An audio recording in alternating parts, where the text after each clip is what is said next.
Hey everybody, it's it's your boy Wyatt, here to present my biggest impact athlete for sports sociology with Dr. Bartlett. So bear with me. I've never recorded anything on PowerPoint, so we're gonna learn about this together. So let's start the project. All right, so Arthur Ashe, born in 1943 in Richmond, Virginia, to his dad was a handyman and a caretaker at the grounds that they lived on, and was also a police officer.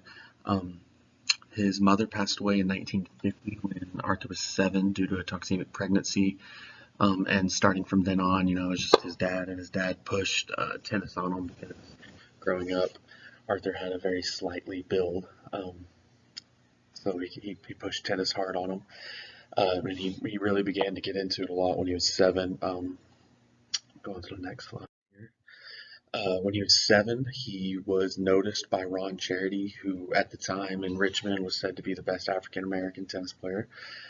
He kind of took Arthur under his wing and showed him the ropes and kind of taught him how to play before he passed him along to Dr. Robert Johnson, who was a little bit more of a bigger figure in the area, and he also was the founder of the junior the junior development program of the American Tennis Association.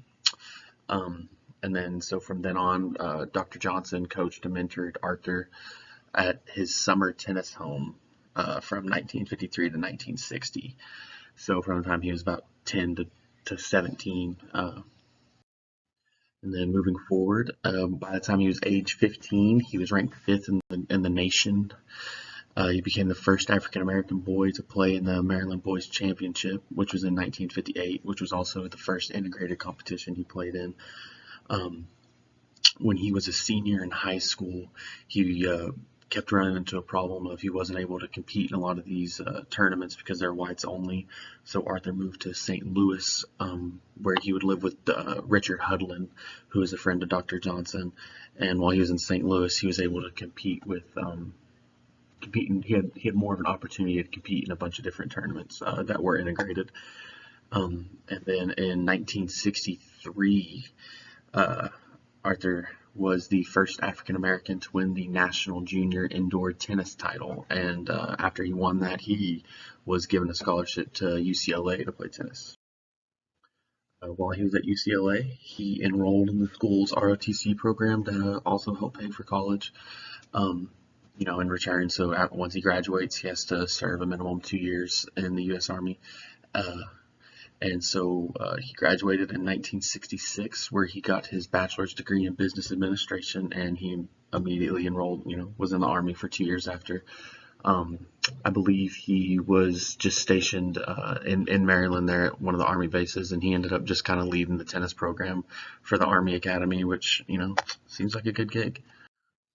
Um, he was the first African American man to be named to the U.S. Davis Cup, which is it's like the national team for tennis that goes and competes against other countries and their national teams. So that was in 1963, which I believe was his freshman year at UCLA. In 1965, he was ranked as the third best player in the U.S. And then in 1965 also, he won the singles and the doubles title for the NCAA. He won doubles with Ian Crookenden, who was from New Zealand, also attending UCLA. And UCLA as a whole won the NCAA championship that year for tennis. So after college, he went on to have a super successful career, won a bunch of tournaments, came in second in a lot of tournaments. 1968, he became the first African American to win the amateur championship, and he also won the Open National Championship in the same year. So he's still, I believe, currently to this day, the only person to ever win both of those in the same year. He's the only African American male to win the singles competition at Wimbledon, the U.S. Open, and the Australian Open. So that's 3 out of the 4 or 5 major tennis tournaments, which is pretty impressive. He's one of only 2 athletes with any African ancestry to win any Grand Slam title. Male athletes, my bad. And then in 1979, he did have a heart attack while playing, and that kind of helped push him towards retiring. He had a couple different injuries there towards the end of his career that kind of helped push him towards retirement. Getting into kind of some of his social activism that he took place in. Early on in his career, he was almost labeled an Uncle Tom, kind of like Jackie Robinson was.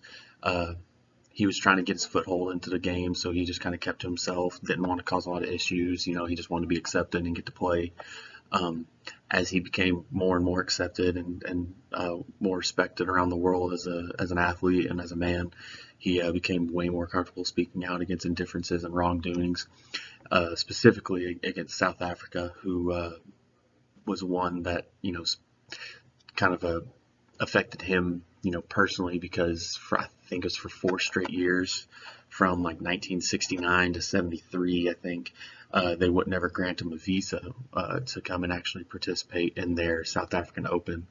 Um, so he actually called on the Olympic Committee to ban South Africa from any Olympic Games, and he also called for a boycott by the International Lawn Tennis Federation for the repeated denials of issuing a visa, which is all because of apartheid, I think that's how you say it, which was it's almost like Jim Crow laws, except for South Africa. He was a part of a 31-person delegate that got sent to South Africa, made up entirely of prominent African Americans, to speak up for racial integration. And actually, 2 separate times during his protest of apartheid and crackdowns on refugees there about South Africa, he was arrested twice, once in Washington, D.C., outside the United States, the South African embassy. In 1973, South Africa was looking to get out of their ban on Olympic sports, so they finally granted Arthur a visa. But nothing really changed for anybody else in the country. Racism wasn't getting fixed. There wasn't anything going on with that. There were still blacks only counters, anything like that. So in 1977, Ashe began supporting boycotts of the country again, and called for him to be expelled from competing in the Davis Cup. Towards the end of his career and into retirement, he kept fighting for those different racial injustices.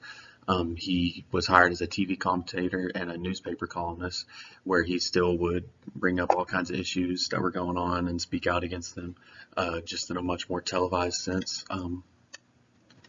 He also published a 3-volume history novel of African American athletes titled A Hard Road to Glory, which then was followed up and produced into an Emmy-winning TV series. He was real big on just, there towards the end of his career, when he did, like I said before, have that respect and was more so allowed to speak out against those different kind of things. He always made sure to speak up and try and get things done for different racial injustices. So after his first heart attack, he had I think a quadruple bypass, and then a couple more years later, he had to have a second quadruple bypass. So in 1983, he got that. He unknowingly contracted HIV/AIDS from what they believe was the blood transfusion during that surgery. He was unaware that he had even contracted that disease until 1988, whenever he was visiting the hospital for a separate something. I think he had paralysis in his arm, and that's where during the testing they discovered that he did have it. Right around that time, they had just had their daughter, him and his wife, so they tried to hide the news from everyone just for the sake of her, and they were able to do that for about 5 years. And then in 1992, Arthur feared that a news outlet had gotten word of it and they were going to break the story, so he beat them to it. And on a World AIDS Day in 1992, Arthur announced to the world that he did, in fact, have HIV/AIDS. And immediately at that same exact gathering, he began advocating for the increase of funding for AIDS research by the UN. Like I said, constantly, everything he did, all of his media outlets, or all of his places of not power, but just places that he had media attention on him, he always tried to, speak up and do what was right. He did die in 1993 at the age of 49 from HIV/AIDS related pneumonia. He was taken to the governor's mansion in Richmond, where he was born, and more than 5,000 people came to visit the body and pay their respects. And after he died, he was awarded the Presidential Medal of Freedom by Bill Clinton. Just to kind of start summarizing, go back into some of his impact on the world, especially on tennis. He was one of the first just African Americans to do essentially anything in tennis. There was one other guy that had a tiny bit of African ancestry that had done some stuff before him, but other than that, Arthur Ashe was the first African American to win essentially any major title. Every major title he won, he was the first African American male to do it. Still to this day, he's the only African American male to win a lot of those majors. He constantly was fighting for better treatment of those in South Africa against the apartheid rules. Always boycotting events, trying to get different tennis stars that were also well known to skip out on different South African events, boycott those. And then just to kind of go back in or keep going into his impact on the world, just to kind of like prove that he show he did have an impact. In 1996, a statue was erected in Richmond, placed on Monument Avenue, which so Richmond was the capital of the Confederacy, I believe, and Monument Avenue is reserved for a lot of Confederate statues there in Virginia. And the fact that they erected a statue of an African American man on an avenue that is dedicated to Confederate heroes